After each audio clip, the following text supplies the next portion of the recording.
Have you guys been keeping up with the entertainment industry in mainland China lately? Have you ever heard of big-name stars like Song Zuer, Ding Yuxi, or Feng Xiaofeng?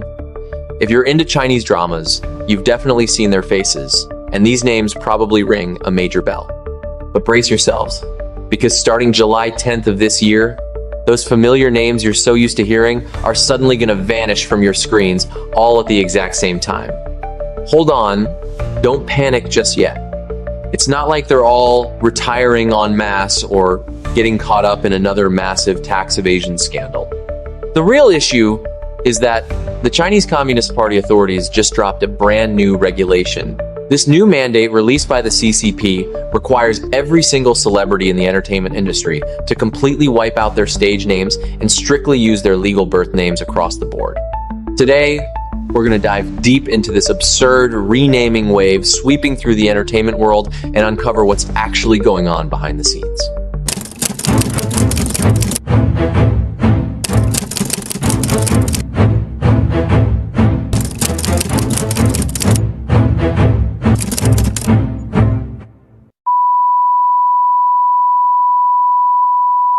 Before we tear this all down piece by piece, if you want to support Trace Zero so we can keep bringing you deeper, long-form investigations, consider joining Trace Circle.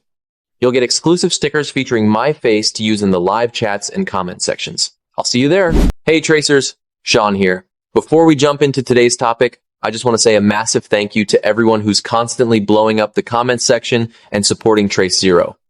I read through your thoughts and discussions in between my research sessions, and honestly, your energy is what keeps me fired up to keep digging into these fascinating stories. All right. Anyway, in today's episode, we're going to unpack a weird phenomenon from the entertainment world that might seem trivial on the surface, but actually conceals a massive underlying agenda. Because you never know how deep this hole goes. So here's how it all went down. China's film and television industry recently rolled out a new regulation that officially took effect on July 10th. This rule mandates that all actors must list their legal birth names, and the billing order in the credits must now be arranged strictly by the stroke count of their surnames. Eager to flex their loyalty, Tencent Video was quick to jump on the bandwagon. At a recent press conference they hosted, the entire guest list was abruptly updated to feature the actors' legal names. The moment that list dropped, it completely shattered the stage name filter these stars had relied on for years. The internet was left utterly stunned and bewildered. Why? Because so many of these legal names were so unfamiliar that netizens couldn't even tell who was who. For instance, right there on the guest list was a woman named Sun Fan Qing. Everyone immediately panicked, like, who on earth is Sun Fan Qing? Some rookie who just debuted? But when people looked into it, it turned out to be the popular young actress we all know as Song Zuer. Then there's Ding Yuxi, a familiar face in countless hit romance dramas whose real name turns out to be Ding Zhoujie. When you place those two names side by side, the vibe and energy feel completely different. Anyone out of the loop would swear they were looking at two totally different people. What makes it even funnier is that a lot of names we always assumed were real turned out to be manufactured for branding all along. Take Feng Xiaofeng, for example, the guy who blew up starring in Prince of Linghe and the Story of Ming Lan. Most people thought that was his real name, but nope, that's just a stage moniker too. His legal name is actually Feng Wei. Hearing that, his image goes from a noble prince in a historical epic to feeling like the friendly guy next door. And then there's top Xinjiang star Nazha. People usually just call her Guli Nazha, or simply Nazha, which sounds sleek and pretty. But under this new mandate, she has to go by her full, legally registered name, Guli Nazha by Hatia. Once those dozen-plus characters flash across the screen, viewers might honestly think the production team brought in a special international guest. And as this real name mandate gets enforced across Chinese dramas, topics like celebrities losing their stage names instantly blew up and started trending everywhere online. By the way, for those of you wanting to grab some official Tracers merch, everything is live right now. We've got hoodies, tank tops, mugs, tumblers, phone cases, and a whole lot more. You can check it out by clicking the link below. It's fully integrated right here into the video. Social media comment sections were completely filled with laughter.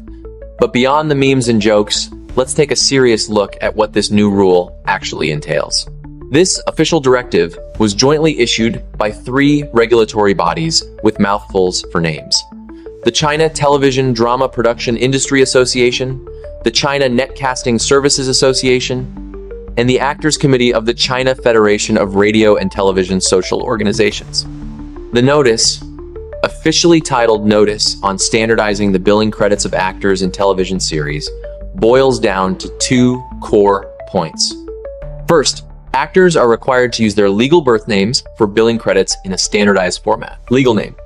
This rule explicitly emphasizes that stage names can no longer be used on their own, nor can English names.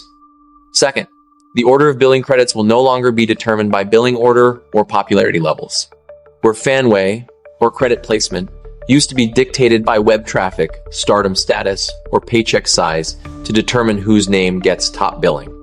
Now, everything must strictly be ordered by the stroke count of their surnames. On top of that, bizarre titles like friendship appearance, surprise guest star, or special surprise lead have been completely scrapped. It's now simplified into just 3 clear categories: lead role, special appearance, and supporting role. On the surface, this second point actually sounds pretty reasonable. In fact, some industry insiders in China actually welcomed the change. They said that back in the day, the biggest headache when organizing major events was sorting out the credit order. Just setting the name order could trigger dozens of revisions and even spark toxic fan wars on social media. Now that it's strictly based on surname stroke counts, everything becomes way simpler. This is going to fundamentally transform the controversial fanway culture that has plagued the entertainment world. To be fair, this fanway culture has been one of the most absurd phenomena in the Chinese entertainment industry for years. Simply based on whose name appears first in the opening credits, it was equated with an artist's status and commercial value. To defend their idol's fanway, toxic fans would attack each other, pressure production companies, and sometimes even get a drama's release delayed entirely.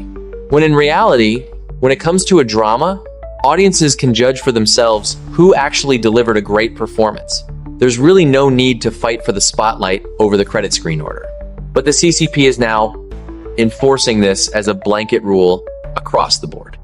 Moving forward, it looks like the actors who stand to benefit the most in China's entertainment scene are the ones with surnames like Yi or Ding. But is this whole thing really just about cleaning up the industry?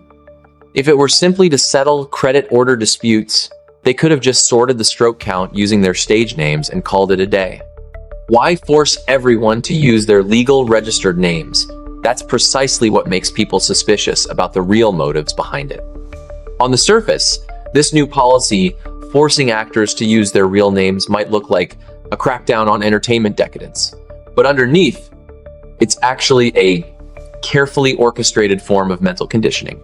Think about it.